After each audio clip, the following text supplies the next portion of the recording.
Hello. In this video I'm going to show you how to make a classic granny square. If you do it to 4 rounds, it will tell you everything you need to know, from the centre to adding corners to corners and sides to increasing your sides.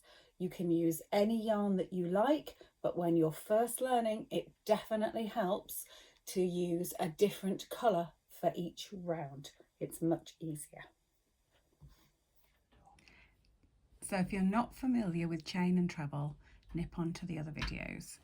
But we start by chaining 4 and then joining into a ring, which means we go back into the first one so that we're forming the letter U underneath the hook, and then yarn over and through both of them.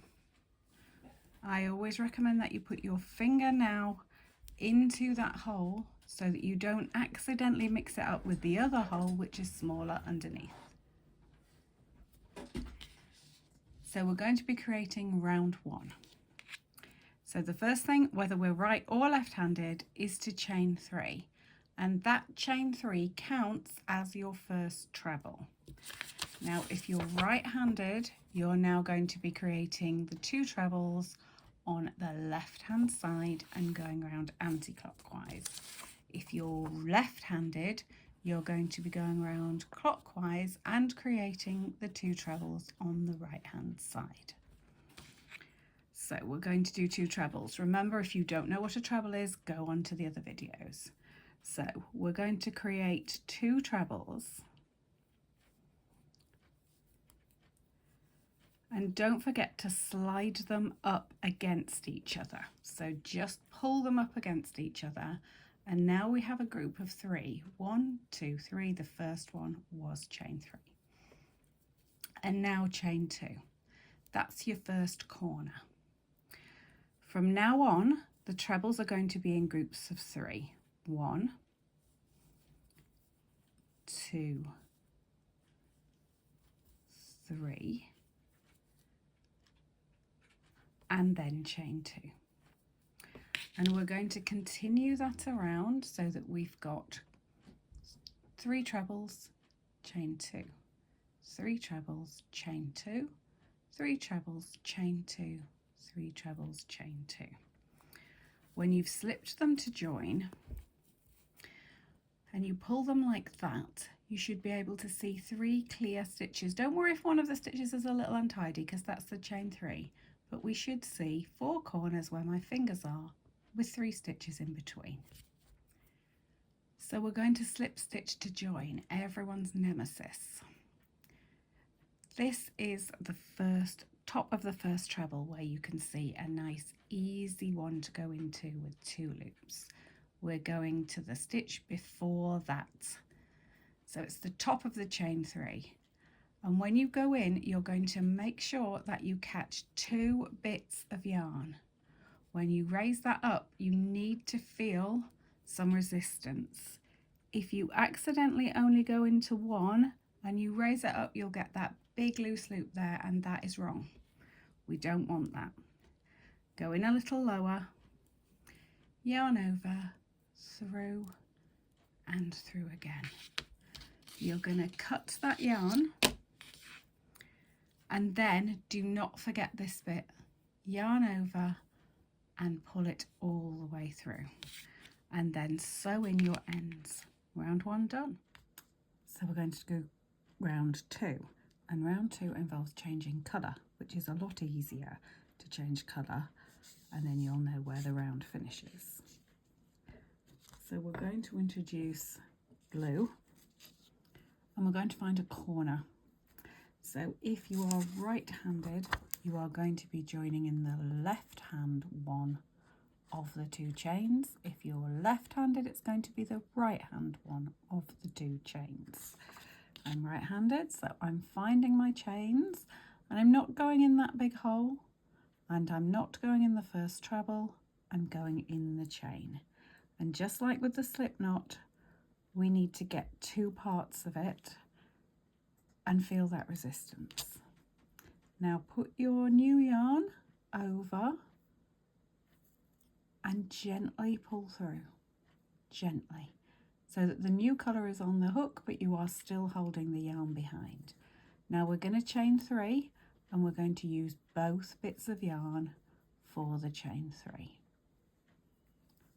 I've run out there after 2, and that's fine. If you've still got 3 on, that's fine. If you've still got an enormous amount of yarn left over, that's also fine.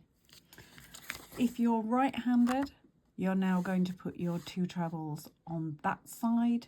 If you're left-handed, your 2 trebles will be on this side. But either way, the first thing we're doing is creating half of the corner.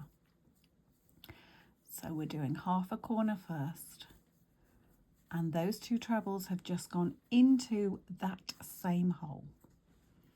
Now we're going to chain 1, which is the setup for a side. And then into the next big hole, we're going to do our first real corner. And a real corner is 3 treble, chain 2, 3 treble. So 2 for a corner, 1 for a side. So all of these trebles, all 6 of them, are going in the same hole.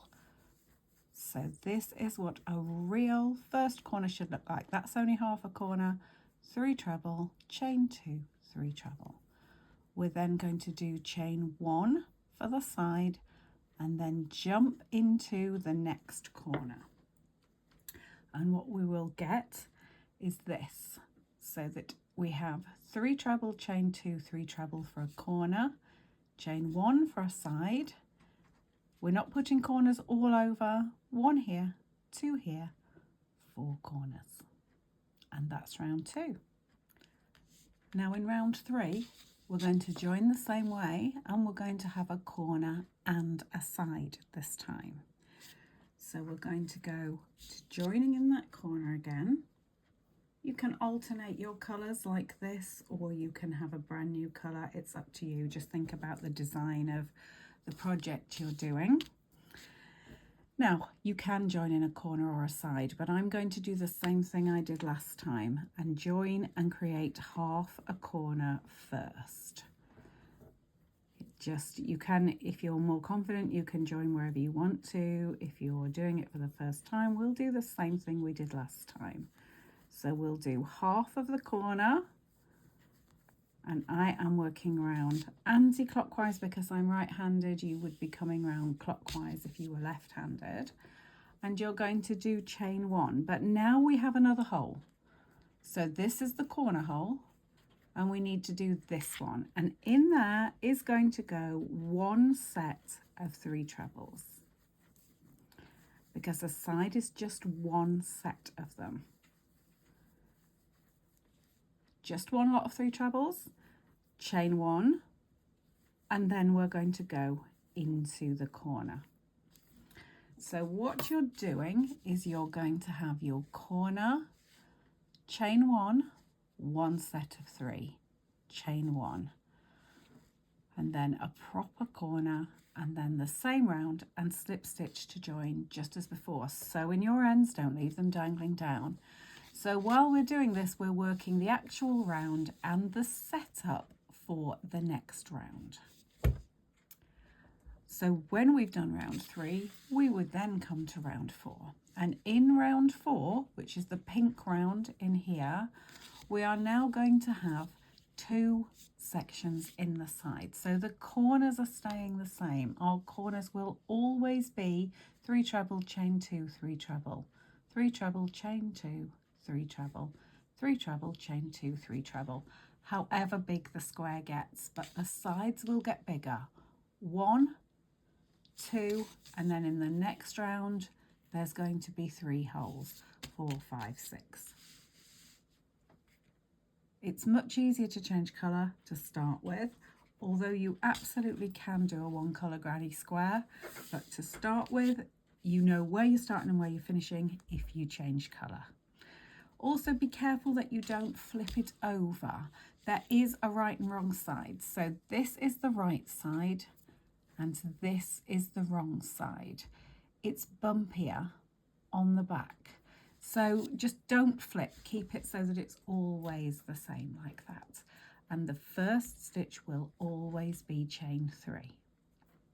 So there you have it, a granny square. Once you've got a granny square, you can create hundreds of fantastic projects.